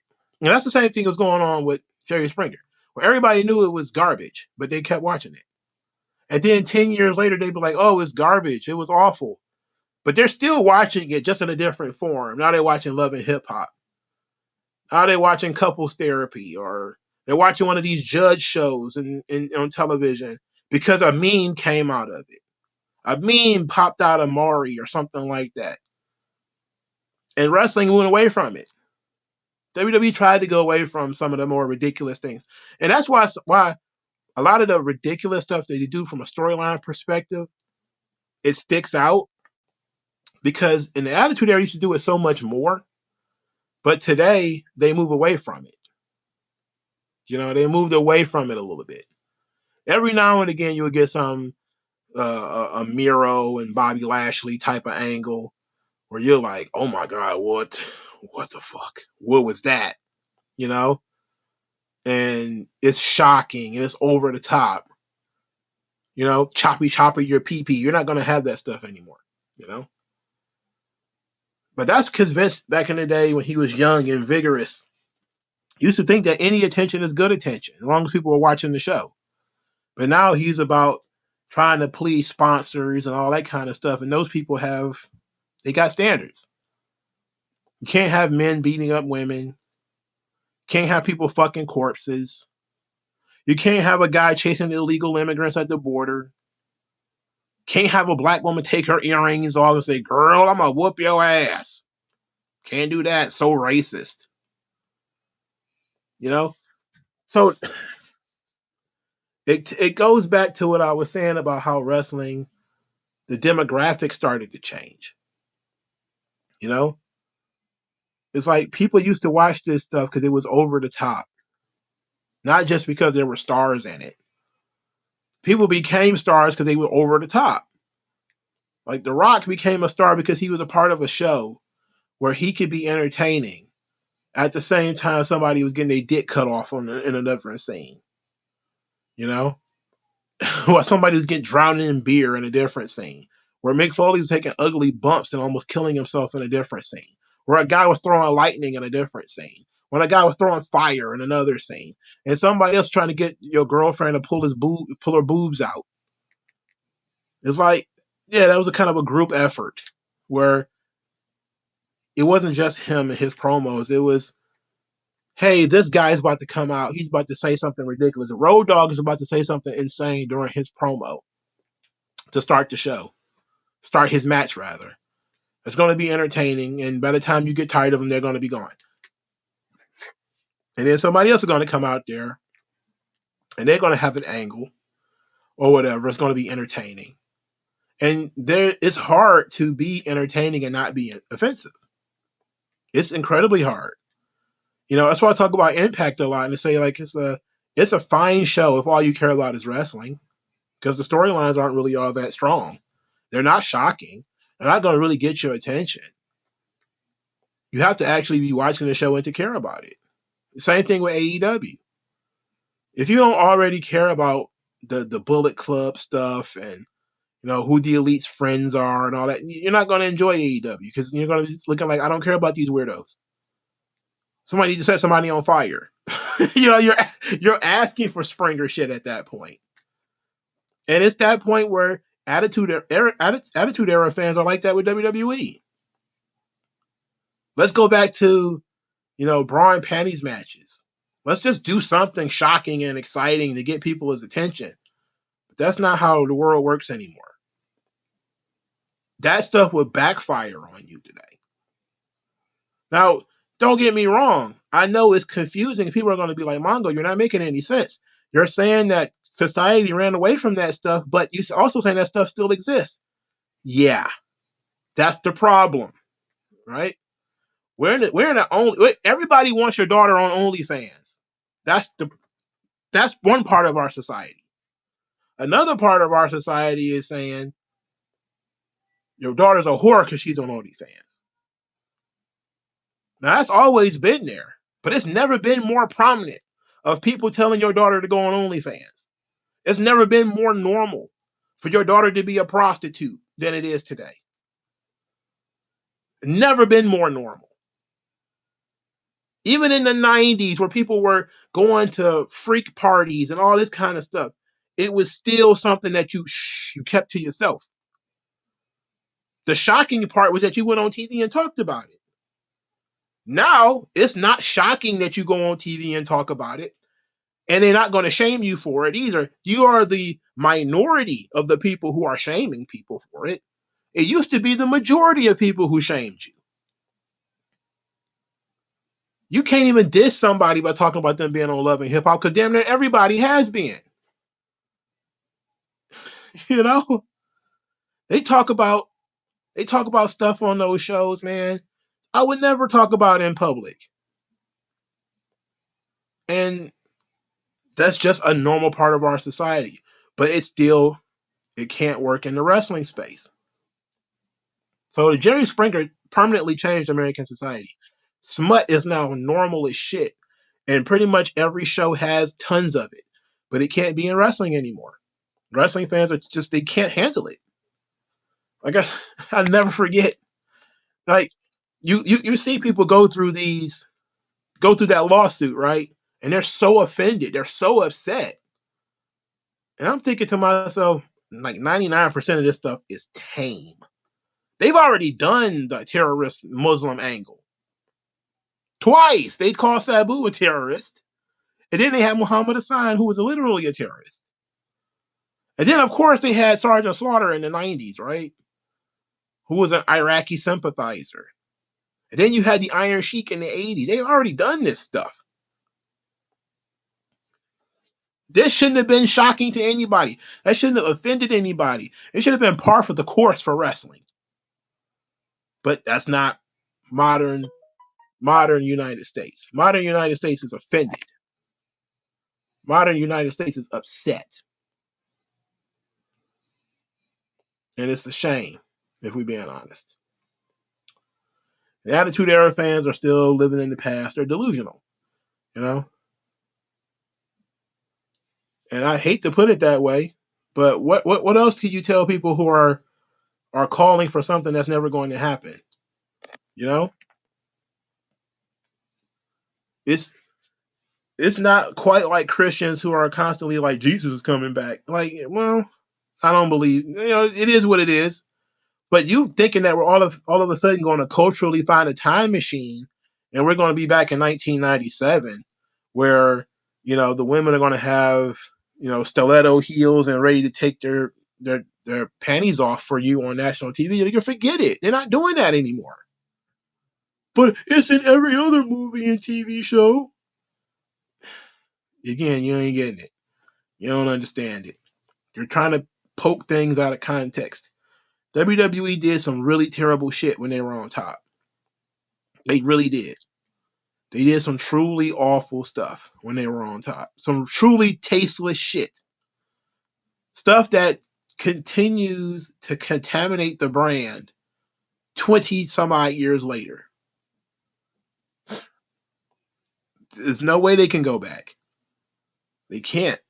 So everybody who keeps thinking, oh, TV 14, oh, this, maybe TV 14 in terms of language and maybe blood here and there. But going back to some of that sexually suggestive stuff, which was like most of the Attitude Era, blood baths and choppy your pee-pee, no, forget it.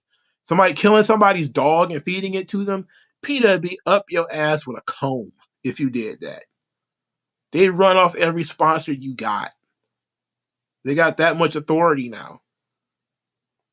You think a guy is going to be able to stand in the ring and tell women to go back to the kitchen? Even if he was a heel, they pull that character immediately. Because the smut is there, but it's just not in wrestling anymore. We went too far with it. Wrestling went too far, and the rubber band snapped. Now we got to go back the other way. While the culture, the rubber band snapped, and it dissipated. Now it's permeating other parts of society, just not to the same shocking, over-the-top degree. I remember in the 90s when RuPaul first had a TV show, right? Now how many people, RuPaul, there's 100 RuPauls on TV now. That's just the way the game goes. It used to be a thing where you fight somebody for saying, yeah, I'm a man. This is my girlfriend. I love her so much. And she'd be like, well, I was a man. I'm a man. It used to be perfectly fine for you to go over there and put hands on them. Not anymore. Can't do that anymore.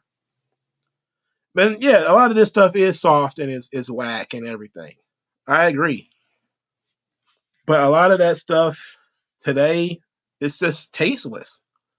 It's it's not appealing to anybody really. You know? So or it would or it's probably better to say that there's an audience that have that cornered already. Let's put it like that. Okay? Because unless you go full love and hip hop in wrestling, you're never going to go far enough to capture that audience. Okay? You're never going to go far enough. And then you also have to say, how do you port that to wrestling?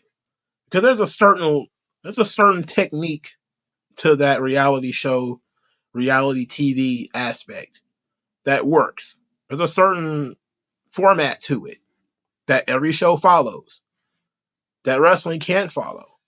Like if you I don't know if you guys listen to Bischoff, he did a strictly business podcast. I just happened to listen to it one day. And he was talking about OTFs.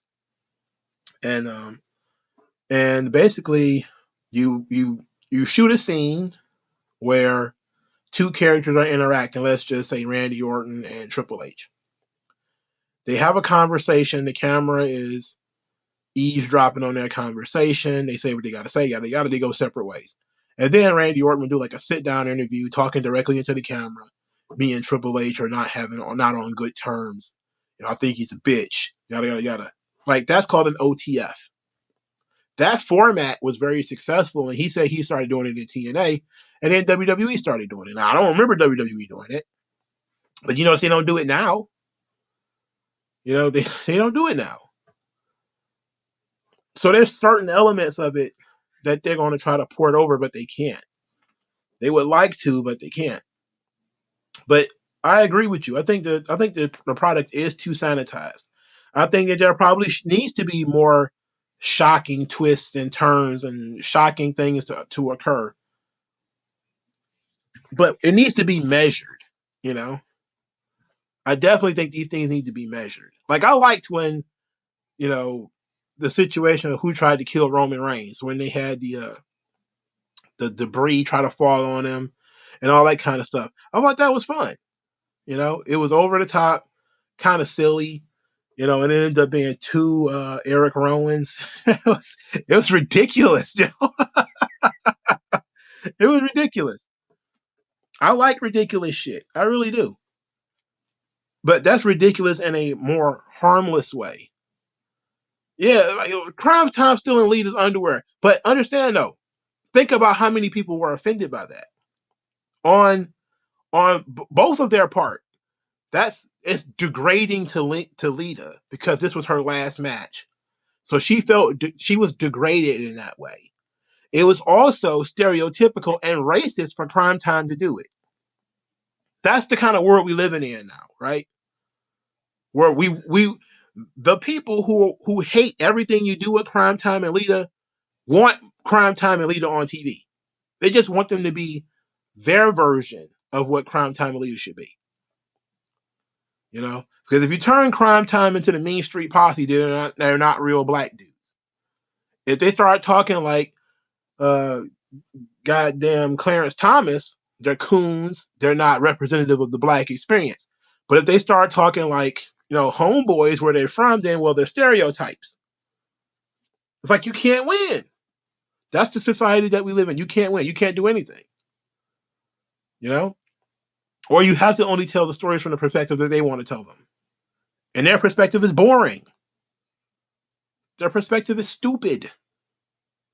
And then occasionally they stumble across something good and they try very, very hard to fuck it up. You know, so it's a very interesting thing, but you gotta give it up to Jerry Springer. He changed television, changed pro wrestling, helped WWE win the Monday Night War by inspiring Vince Russo to write some of the stupidest, most ridiculous storylines imaginable. And all of a sudden, People are now cringing about this stuff. You know, it's all, of course, 10 years later, 15 years later, it's all cringe. Like Lita and Edge doing the live sex celebration. I don't remember anybody complaining about that at the time. Then it was all, oh no, Lita was going to get fired if she didn't do that. Like, oh yeah, sure. They're literally going to fire her for that. You believe that? Come on. Get the fuck out of here. Get the fuck out of here. She had already did like the Divas bikini stuff, and it wasn't going to be no different. Everybody knew that. Get the fuck out of here. Remember when they did the angle with Ric Flair and Lacey Evans, and they said that Ric Flair was Lacey Evans' baby daddy? I was super excited about that shit because it's smut and it's disgusting, but it got people's attention. And then everybody else was like, "Oh my god, this is so uncomfortable." I'm like, let it ride. Okay? You don't need too much of it. Let it ride. Okay? This was good. And then they dropped it because Rick didn't like it, Charlotte didn't like it, Lacey didn't like it, the crowd didn't like it. I'm like, come on. Come on. It's ridiculous. Oh, yes. You can't make fat jokes today, though. You can't make fun of fat people today. But that John Cena fat joke to Vicky Guerrero when he said she was so fat she wake up in sections, I was on the floor when he said that. I was on the floor. Him and Jerry Lawler making fun of Vicky Guerrero was so fucking funny. Oh my god, it was great. The Piggy James storyline. Look how many people are offended by that. Vicky James wasn't even fat. Like that was the thing. Like she wasn't even fat.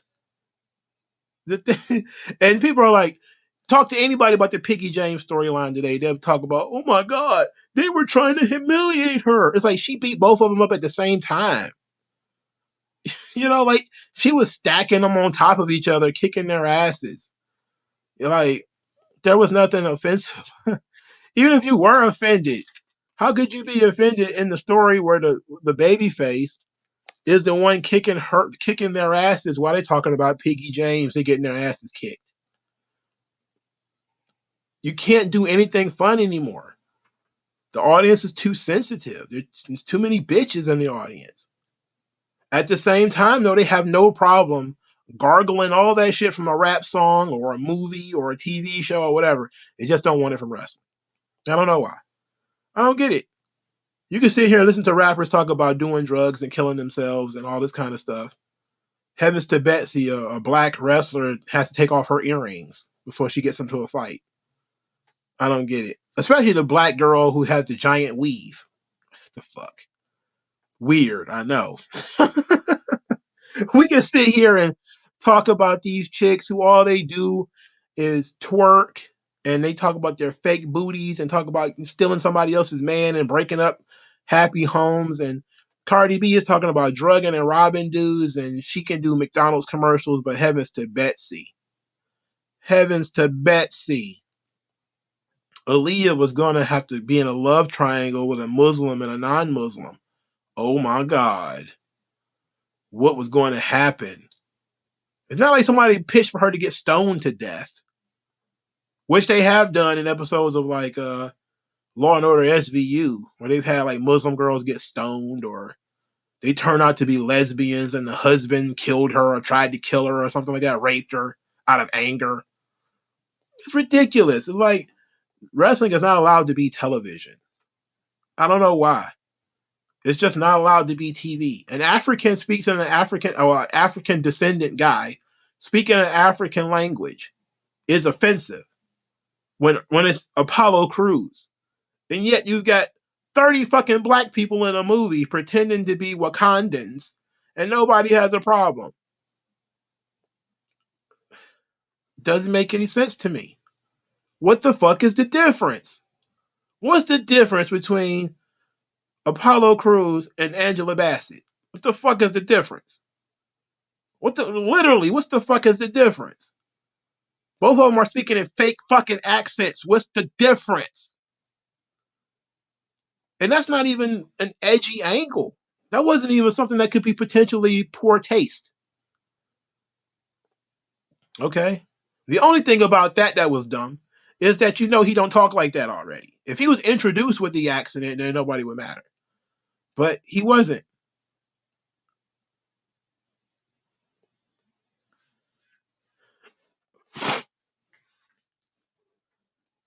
Yeah, I heard that quite a few people got mad about the young lady who was doing the "You Can't See Me" on the basketball court.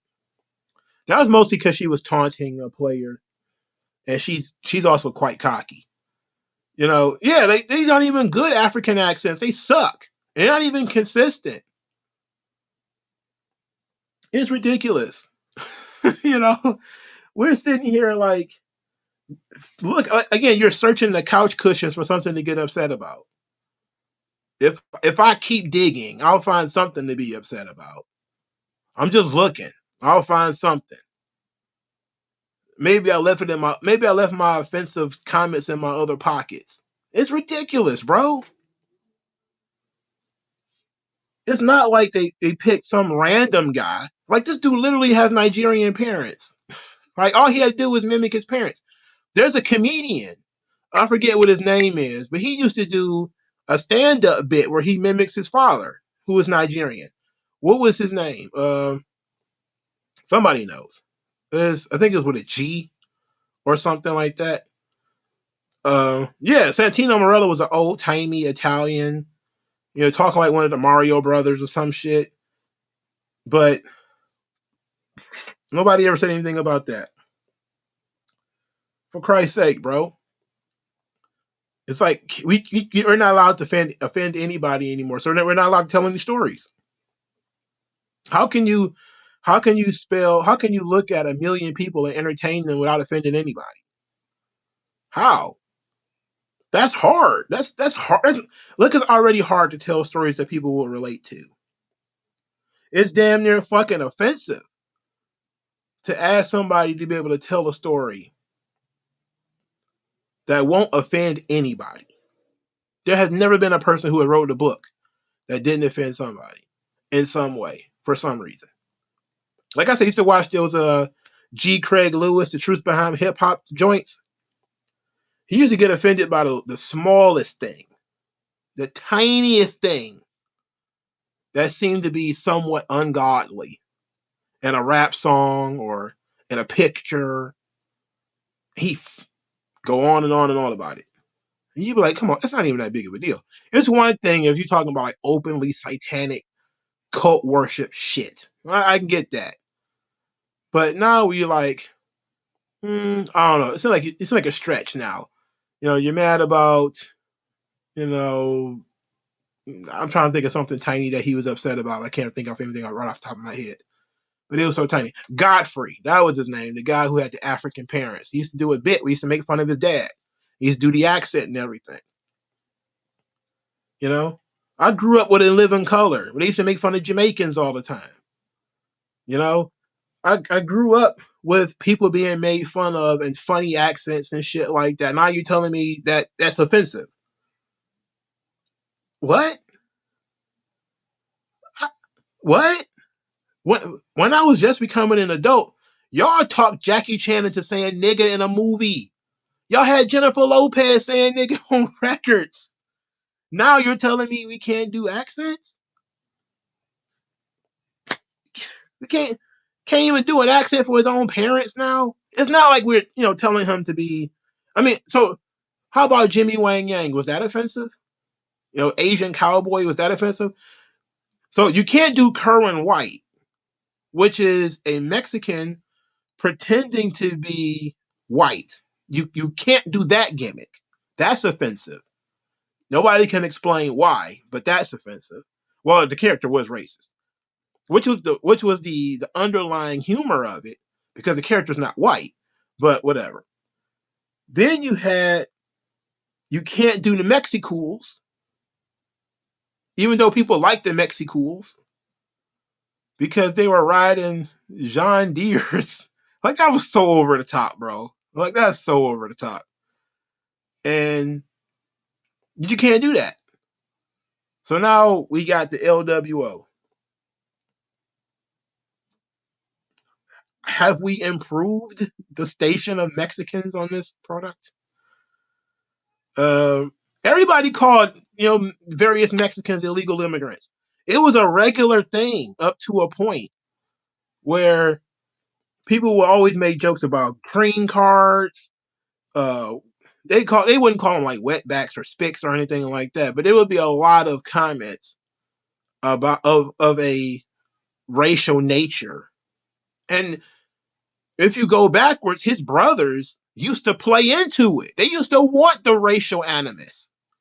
They used to play the Mexican national anthem. They would wave the Mexican flag. They would do all that kind of stuff in order to get that attention. But you can't do it now. Now everybody has to be boring. What about his talking about their real life? It's like, well, if their real life is interesting, but so many people now have boring ass real lives that who the hell cares? He might as well be an accountant. I became a wrestler right out of high school. Like, ugh. Ugh. Go join a rock band or something. Go be a roadie for, Green Day or something like that. Come back in 5 years. You know?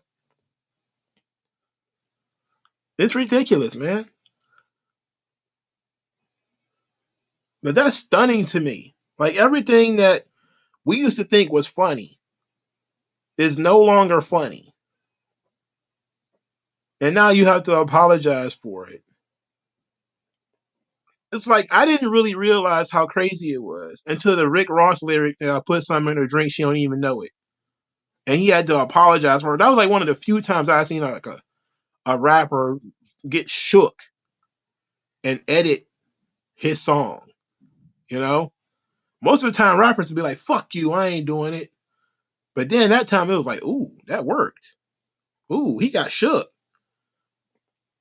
And now you see people like, they thought it was funny that Triple H drugged Stephanie and married her. That's offensive. It's like, bro, didn't it come out that she was in on it the whole time? Like you're mad about something that doesn't even make sense in context because she was in on it. So it's the same thing with the Trish Stratus barking like a dog. Like tell the whole story. She stood in the ring and barked like a dog, but she didn't forget about it. Later on, she came back and got her revenge. Tell the whole story. The Mickey James thing did occur. But then Mickey James beat both their asses at the same time. Tell the whole story. Eddie Guerrero beat JBL bloody after he did the whole shit with the illegal immigrants. Tell the whole story. Why are we only just poking parts of this thing out? And that's it. We're just leaving it at that. It was one thing in an entire angle. One thing in a story.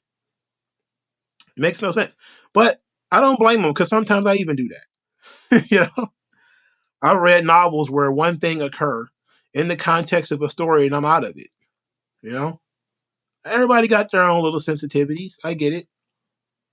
But I don't try to act like other people should be offended because I don't like something. I personally don't like the whole when people play with rape. I don't like that. Some people don't mind it. That's why when you had an anime like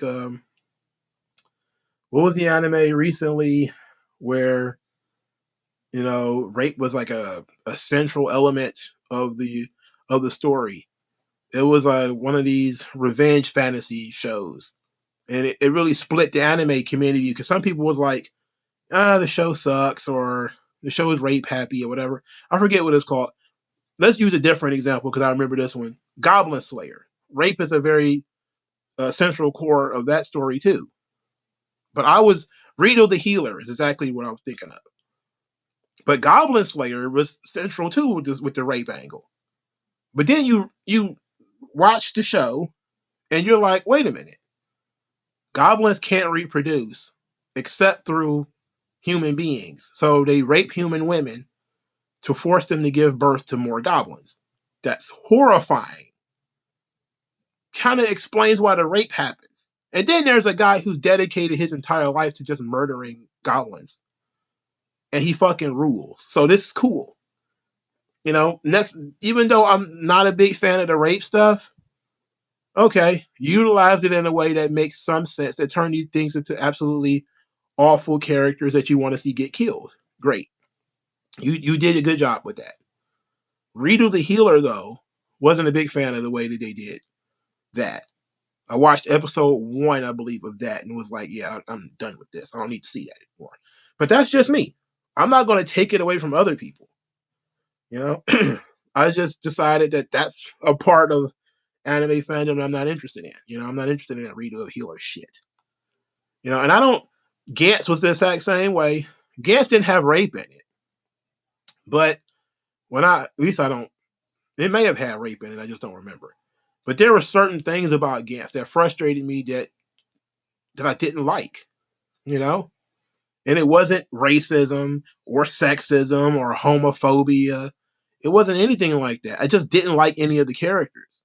I found them all to be loathsome. And I was like, I'm not watching this anymore. I don't care if they all die. I'm not interested enough in this story anymore to keep watching it. You know, so I quit. Like I got into it with the Berserk fandom over the rape scene in Berserk. I said, like, okay, look, that scene went on far too long. You know, oh, but it was the point of it was to upset you. I'm like, we get that.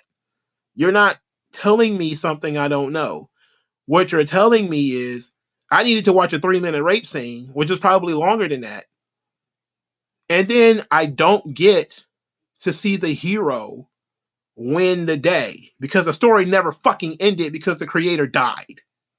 All right. So now I'm sitting here like, oh yeah, thanks for traumatizing me with like this 4 or 5 minute rape scene, and I'm not going to get to see the big conclusion on the other end where Griffith gets his head cut off or something like that. No, I don't get that. Sorry. So I'm sitting here watching this rape scene for no reason. Thank you very much.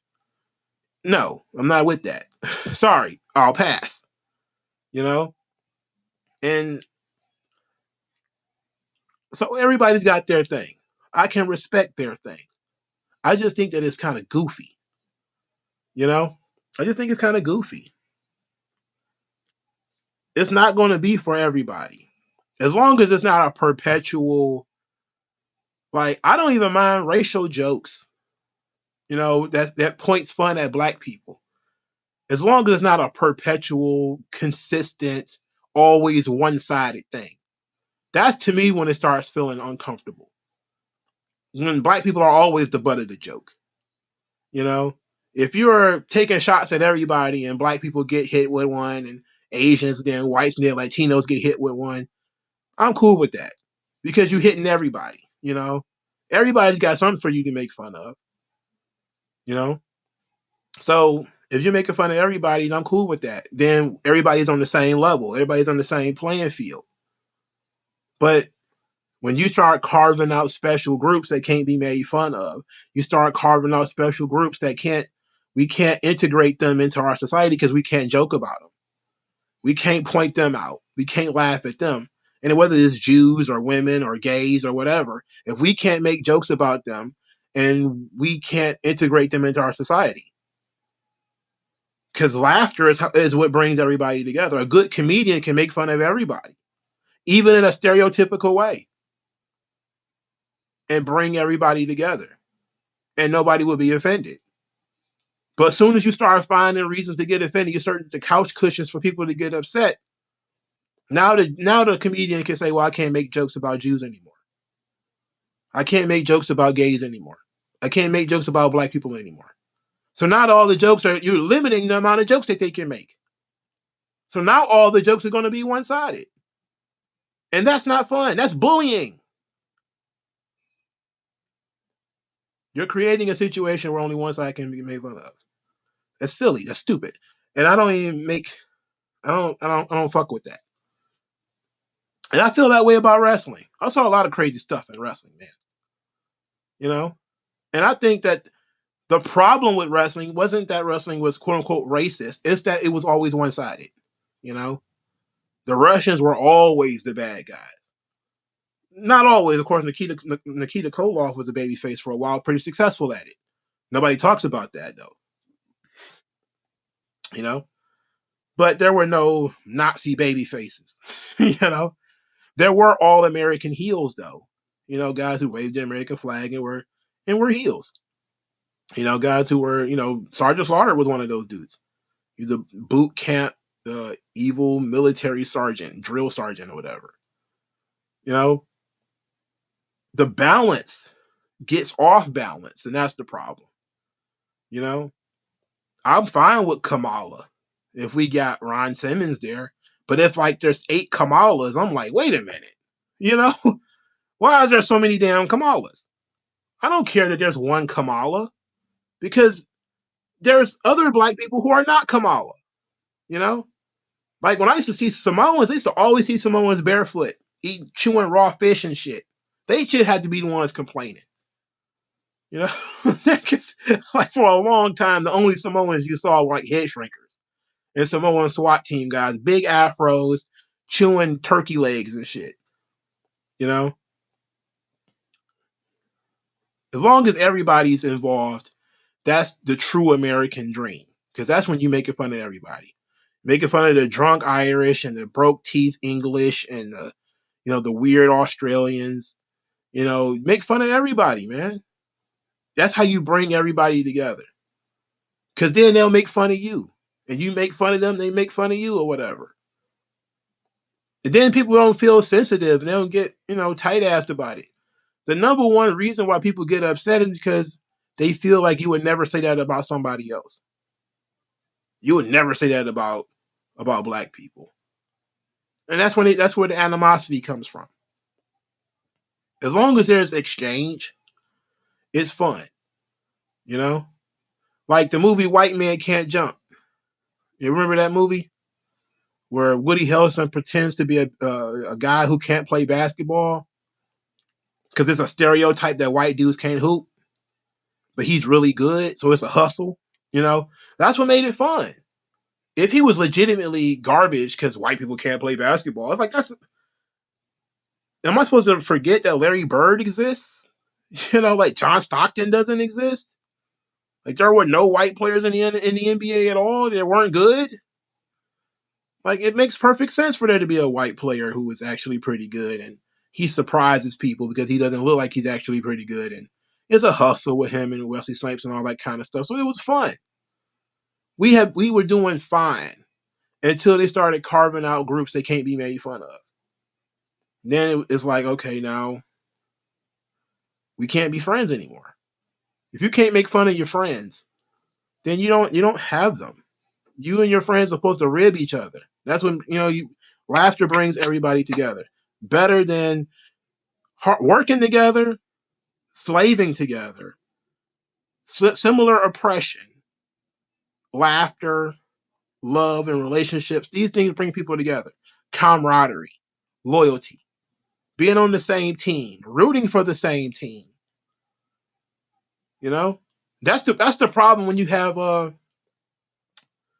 when you got something like what Phil Jackson is talking about, like the Black Lives Matter on the basketball court. That separates the team. You're talking about people who think they matter so much that they get to part of the court to themselves. It's like, and split the audience because certain people are like, it's not just a slogan; it's an organization. It's a political movement. They're giving money to a political organization. This is political. This ain't about basketball. How does this bring the team together outside of by coercion? So I don't know. I went on a rant there. I wanted to talk about something else, but I've already been here for 2 hours. So we're gonna have to wait for the CM Punk thing. I think you guys have already seen Brian Alvarez and all those guys talk about it anyway.